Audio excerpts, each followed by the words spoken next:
Hello friends, कैसे हैं आप सभी लोग। मेरा नाम है आशीष जोशी और दोस्तों आज की वीडियो में हम बात करेंगे एंटी ट्यूबरकुलोसिस एजेंट्स के बारे में।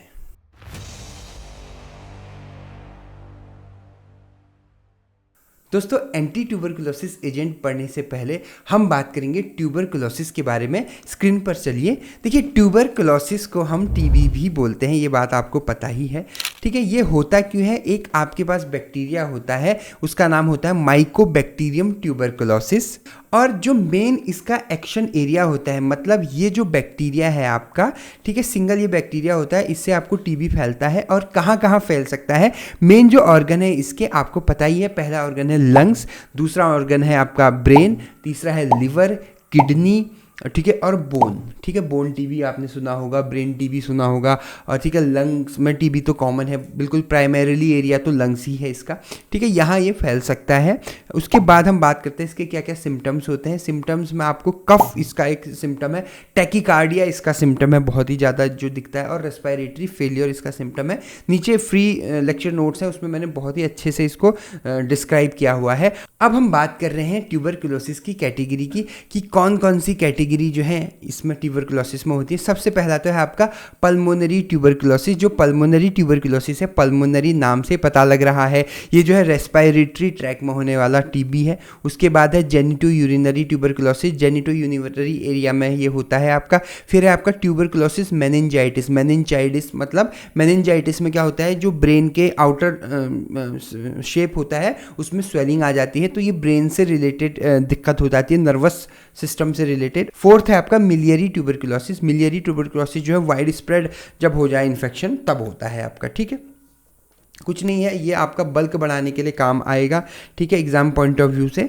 उसके बाद नेक्स्ट हम बात करते हैं इसके क्लासिफिकेशन की। दो तरफ की इसकी क्लासिफिकेशन होती है, फर्स्ट लाइन ड्रग और सेकेंड लाइन ड्रग। ठीक है, अब फर्स्ट लाइन ड्रग क्या होती है? फर्स्ट लाइन ड्रग वो होती हैं जिनको हम रेगुलर बेस पे अगर किसी को टीबी हो गया उसको यूज़ करते हैं। ठीक है, और सेकेंड लाइन ड्रग जो है कभी कभार यूज़ किया जाता है। एग्जाम्पल आगे आप देख सकते हैं। एग्जाम्पल में जो है इसका जैसे आइसोनियाजिड है आपका, ठीक है, इथम्ब्यूटॉल है, रिफैम्पिन है, रिफैम्पिन को रिफैम्पिसिन भी कहते हैं, एक ही बात है, स्ट्रेप्टोमाइसिन है, ठीक है, पायराजिनामाइड है। तो इस तरह से ये जो ड्रग्स होती हैं फर्स्ट लाइन ड्रग है, सबसे पहले इनको यूज़ किया जाता है। इनकी जो इफिकेसी होती है वो ज़्यादा होती है, लेकिन इनके जो साइड इफेक्ट होते हैं वो as compare to second line drug कम होते हैं। सेकेंड लाइन के साइड इफेक्ट बहुत ज़्यादा देखने को मिलते हैं। ठीक है, ये सेकेंड लाइन ड्रग्स के एग्जाम्पल हैं। ठीक है, इथियोनामाइड है, ये स्पेलिंग शायद मैंने थोड़ा सा गलत लिख दी है, इसको आप सही कर लीजिएगा, मैं यहाँ पर बगल में लिख देता हूँ, इथियोनामाइड। ठीक है, ये इथियोनामाइड की स्पेलिंग है आपका। ठीक है, प्रोथियोनामाइड है आपका। इस तरह से साइक्लोसेरिन है आपका, बहुत सारी ड्रग्स हैं। पैरा अमाइनो सैलिसाइलिक एसिड है, ये भी हम पढ़ेंगे। ठीक है, रिफैम्ब्यूटिन है। ठीक है, ये सब आगे आपका। आगे बढ़ते हैं। अब हम बात कर रहे हैं सबसे पहला जो है आइसोनियाजिड, बहुत ज़्यादा इंपॉर्टेंट है, स्टार मार्क भी लगा हुआ है। ठीक है, आइसोनियाजिड को बहुत डिटेल में हमें पढ़ना है। देखिए, जो आइसोनियाजिड होता है वो फर्स्ट लाइन ड्रग है, बहुत ज़्यादा यूज़ किया जाता है in the case of TB. ये इसका सिंपल सा एक स्ट्रक्चर है।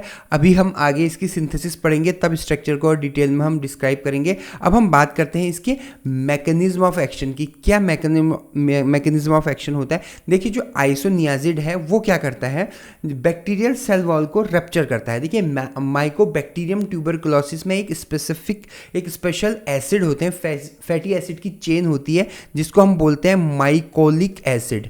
ठीक है, माइकोलिक एसिड्स क्या करते हैं आपके, ये आपके माइकोबैक्टीरियम की जो सेल वॉल होती है उसकी सिंथेसिस में हेल्प करते हैं। अब जैसे ही आइसोनियाजिड भाई साहब क्या करते हैं, आइसोनियाजिड जाते हैं और माइकोबैक्टीरियम जो माइकोलिक एसिड है उसकी सिंथेसिस को इनहिबिट कर देते हैं, जिससे जो सेल वॉल है आपका वो खुद ही रप्चर होने लग जाता है, सेल वॉल की ग्रोथ कम हो जाती है और अल्टीमेटली जो सेल है उसकी डेथ हो जाती है, वो ख़त्म हो जाता है आपका। ठीक है, तो ये इसका सिंपल सा मैकेनिज्म ऑफ एक्शन है कि आइसोनियाजिड क्या करता है, इनहिबिट करता है the synthesis of mycolic acid. ठीक है, या the action of mycolic acid भी आप कह सकते हैं, ये इसका मैकेनिज्म ऑफ एक्शन है। अब हम बात कर रहे हैं इसके स्ट्रक्चर एक्टिविटी रिलेशनशिप एसएआर की। देखिए, एसएआर में क्या है, आइसोनियाजिड का ही सिंपल सा स्ट्रक्चर है। जो आइसोनियाजिड होता है वो पायरिडीन रिंग के ऊपर बना हुआ है। इसका जो बेसिक जो रिंग है वो क्या है, आपकी पायरिडीन रिंग है। मतलब पायरिडीन रिंग क्या है, बहुत ज़्यादा क्रूशियल है, बहुत ज़्यादा इंपॉर्टेंट है। किसके लिए? इस आइसोनियाजिड जो ड्रग है उसकी एक्टिविटी के लिए बहुत ही ज़्यादा ये क्रूशियल है, इंटरेक्शन के लिए बहुत ज़्यादा क्रूशियल है। सेकेंड है आपका ये रिप्लेस अगर हम कर दें इसमें हाइड्राजीन बॉन्ड को, हाइड्राजीन ग्रुप हाइड्राजाइड हो जाएगा, हाइड्राजीन जब इसमें लग जाएगा तो ये हाइड्राजाइड हो जाएगा। तो जो हाइड्राजाइड ग्रुप है आपका ये, इसको अगर आप रिप्लेस करते हो तो उसकी एक्टिविटी डिक्रीज हो जाएगी, एक्टिविटी कम हो जाएगी। और अगर और किसी भी पोजीशन पे, सेकेंड या फोर्थ पोजीशन पे आप कोई भी ग्रुप लगाते हो इसमें, ठीक है, या किसी भी पोजीशन पे कोई भी ग्रुप ऐड करते हैं, कोई भी नया बल्कि ग्रुप लगाते हैं, तो भी इसकी एक्टिविटी डिक्रीज होगी।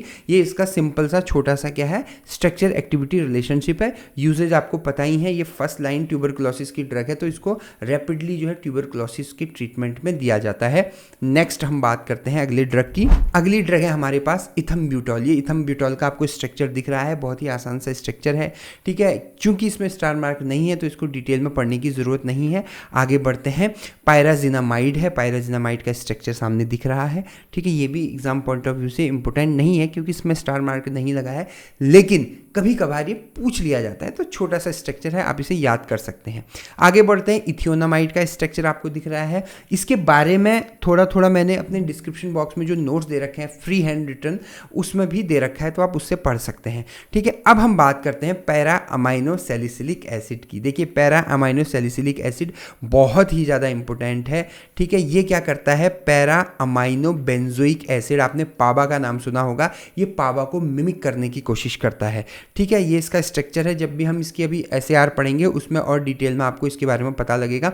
मैकेनिज्म ऑफ एक्शन की अगर हम बात करें तो मैकेनिज्म ऑफ एक्शन भी इसका बहुत आसान है। पैरा अमाइनो सैलिसिलिक एसिड क्या करता है आपका, पैरा अमाइनो सैलिसिलिक एसिड जो है, आपने नाम सुना होगा DHFR, डाईहाइड्रोफोलिक रिडक्टेज। डाईहाइड्रोफोलेट रिडक्टेज जो एंजाइम है आपका, ये क्या है, एक एंजाइम है, ठीक है। ये एंजाइम को इनहिबिट करने की कोशिश करता है। ये बैक्टीरिया के अंदर जो फोलिक एसिड की सिंथेसिस है, फोलिक एसिड की सिंथेसिस, ठीक है, इस सिंथेसिस को ये क्या करता है आपका, बढ़ाता है, जिससे आपका DNA स्ट्रांग होता है, DNA लेवल पे ये जाके वर्क करता है। लेकिन जो आपका पैरा अमाइनो सैलिसिलिक एसिड है, ये भाई साहब क्या करते हैं आपके, ये जो है सीधे सीधे यहाँ पर आके DHFR को, डाईहाइड्रोफोलेट रिडक्टेज एंजाइम को इनहिबिट कर देते हैं, जिससे फोलिक एसिड की सिंथेसिस नहीं हो पाती है और DNA भी नहीं बन पाता है, और अल्टीमेटली सेल की या बैक्टीरियल सेल की या माइकोबैक्टीरियम ट्यूबरकुलोसिस नाम के बैक्टीरिया की डेथ हो जाती है, ठीक है। क्या ये बात क्लियर है सभी को? आगे बात करते हैं, आगे बढ़ते हैं। अब हम बात करें इसकी सिंथेसिस की। बहुत ही आसान सी सिंथेसिस है, अगर आप ध्यान से देखेंगे कुछ भी नहीं है इसमें। क्या है, 3 नाइट्रोफिनोल हमने ले रखा है। देखिए यहाँ पर इसको आप 1 अगर पोजीशन मानेंगे तो ये 1 2 3 4 5 और 6, ठीक है। तीसरी पोजीशन पे नाइट्रो ग्रुप लगा हुआ है, इसका नाम है 3 नाइट्रोफिनॉल। इसकी रिएक्शन हम CO2 के साथ और अमोनियम कार्बोनेट, ठीक है, NH4CO3 अमोनियम कार्बोनेट के साथ करते हैं, तो क्या हो जाएगा, COO यहाँ पर है और H हम यहाँ से ले लेंगे, तो ये यहाँ जाके अटैक करेगा और ये बन जाएगा COOH। इसका नाम हो जाएगा पैरा नाइट्रो सैलिसिलिक एसिड, ठीक है। ये पूरा सैलिसिलिक एसिड है और इसके पैरा पोजीशन पे नाइट्रो ग्रुप लगा हुआ है, तो ये पैरा नाइट्रो सैलिसिलिक एसिड हो जाएगा।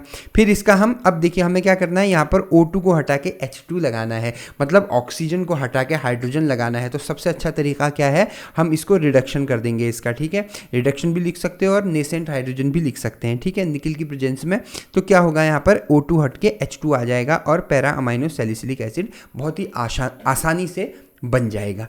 अब हम बात करते हैं इसके SAR की। अब देखिए SAR में क्या है, ये जो PASB से हम कहते हैं पैरा अमाइनो सैलिसिलिक एसिड को, इसमें बहुत सारे अलग अलग ग्रुप लगे हुए हैं, तो ग्रुप वाइज हम पढ़ेंगे। सबसे पहले तो हम एक ब्रॉड देख लेते हैं, जो इसमें बेसिक जो है आपका वो है पैरा अमाइनो ग्रुप, ठीक है। पहला जो हो जाएगा इसमें वो हो जाएगा आपका पैरा पोजिशन पे जो है अमाइनो ग्रुप है, ठीक है। अब ये जो अमाइनो ग्रुप होता है, इसकी बात हो रही है, ये क्या करता है आपका, ये बेसिकली जो DHFR है, DHFR इसको क्या करता है, इसके साथ इंटरेक्शन होने में हेल्प करता है, ठीक है। मतलब ये क्या करता है, इंटरेक्शन बढ़ाता है, जिसके वजह से जो है अल्टीमेटली DHFR जो है वो डिक्रीज़ होता है और सेल की डेथ हो जाती है। मतलब मेन जो एक्टिविटी की का पूरा दारोमदार है ये इसी के कंधों पर है, ठीक है। किसके कंधों पर? पैरा अमाइनो ग्रुप के कंधों पर, ठीक है। उसके बाद हम आगे बढ़ते हैं। नेक्स्ट जो हमारे पास कंपाउंड है वो कंपाउंड है आपका कार्बोक्सिलिक ग्रुप। ये वाला जो COOH ग्रुप है, कार्बोक्सिलिक ग्रुप या कार्बोक्सिलिक एसिड ग्रुप भी इसे हम कहते हैं। ये क्या करता है आपका? ये जो है हाइड्रोफिलिक इंटरेक्शन को बढ़ाता है, ठीक है। मतलब बॉडी को एक्सेप्ट, भाई बॉडी में वाटर है आपका, ठीक है, तो हाइड्रोफिलिक अगर होगा तो क्या होगा? जल्दी डिसॉल्व होगी और अपना एक्शन शो करेगी, ठीक है। तो ये हाइड्रोफिलिक इंटरेक्शन को बढ़ाने के लिए बहुत हेल्प करता है। अगर हम इस ग्रुप को हटा दें, कंप्लीटली रिमूव कर दें या रिप्लेस कर दें, तो इसकी पूरी एक्टिविटी चले जाएगी। तो इस ग्रुप को तो हम रिप्लेस नहीं कर सकते, भले हम कुछ किसी और को कुछ भी करें, लेकिन इस ग्रुप को रिप्लेस करना बहुत ही असंभव सा काम है अगर आप पैरा अमाइनो सैलिसिलिक एसिड का इफेक्ट देखना चाहते हैं तो। फिर हम बात करते हैं हाइड्रोक्सिल ग्रुप के बारे में। देखिए हाइड्रोक्सिल ग्रुप ये क्या है आपका?